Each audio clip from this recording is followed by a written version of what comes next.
Assalamualaikum warahmatullahi wabarakatuh.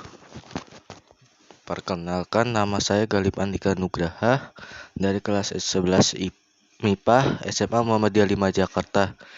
Saya akan menerangkan materi berjudul tentang asam basa.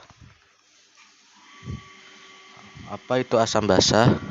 Asam dan basa adalah dua zat yang keberadaannya dimanfaatkan oleh manusia untuk berbagai hal di kehidupan sehari-hari. Benda bersifat basa sering digunakan manusia dalam pembuatan berbagai jenis sabun, sedangkan benda yang bersifat asam kerap digunakan sebagai bahan pembersih kerak lantai kamar mandi. Asam jenis sitrat juga dapat ditemukan pada beberapa jenis buah, misalnya jeruk. Asam dan basa bersifat saling menetralkan. Jika bila kedua zat ini dicampurkan, maka sifat asal dari masing-masing zat dapat hilang. Pengertian asam. Pengertian asam menurut Svante August Arrhenius, seorang ahli kimia asal Swedia yang hidup tahun 1859 sampai 1927, adalah semua zat yang jika dilarutkan dalam air akan terurai menghasilkan ion H+, misalnya hidrogen klorida atau HCl. Jika dilarutkan ke dalam air akan menjadi ion H+ dan ion Cl-. Dalam ilmu kimia saat ini, asam diartikan sebagai senyawa yang jika dilarutkan dalam air maka pH-nya lebih kecil dari 7 atau lebih kecil dari 7. Ada berbagai jenis asam yang bisa dijumpai dan dimanfaatkan setiap hari. Pengertian basa. Menurut Arrhenius, basa adalah semua zat yang jika dilarutkan dalam air akan menghasilkan ion OH-, misalnya pada senyawa natrium hidroksida NaOH akan terurai menjadi Na+ dan OH-. Jika basa bereaksi dengan asam, maka dihasilkan senyawa garam. Sifat yang umum pada senyawa basa dapat dilihat pada rasanya, yaitu pahit, serta jika diraba dengan jari akan terasa licin. Valensi basa adalah jumlah ion OH- yang dilepaskan oleh satu molekul basa. Ciri-ciri asam. 1. Beberapa jenis asam yang aman dikonsumsi. Jika dirasakan oleh lidah akan terasa masam. 2.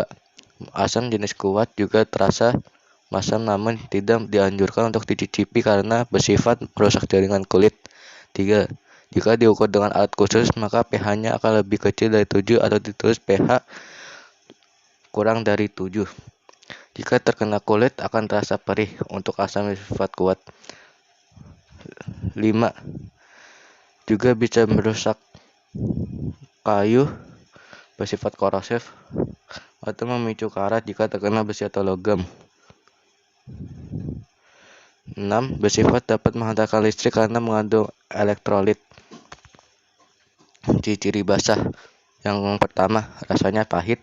Yang kedua, basa murni berbentuk kristal padat. Yang ketiga, basa memiliki pH yang lebih besar daripada 7 atau ditulis lebih besar dari 7. 4. Licin jika dipegang dengan jari. 5. Sifatnya kaustik atau merusak jaringan kulit jika kadarnya tinggi. 6. Dapat digunakan untuk mengemulsi minyak. Dan 7. Dapat menghantarkan listrik sebab mengandung elektrolit. Sifat asam dan basa. Yang pertama, asam dan basa merupakan dua senyawa kimia yang sangat penting dalam kehidupan sehari-hari kita. 2. Asam dan basa dapat dibedakan melalui indikator asam basa, yaitu alat penguji asam basa. Larutan asam dan basa dapat diperoleh dengan melarutkan asam atau basa secara langsung ke dalam air. Selain itu, larutan ini juga dapat diperoleh melalui reaksi antara senyawa oksida dengan air. Yang ketiga, reaksi antara oksida asam dengan air akan menghasilkan larutan asam, sedangkan reaksi antara oksida basa dengan air menghasilkan larutan asam. Larutan basa bisa juga dapat dihasilkan dari reaksi antara logam reaktif dengan air.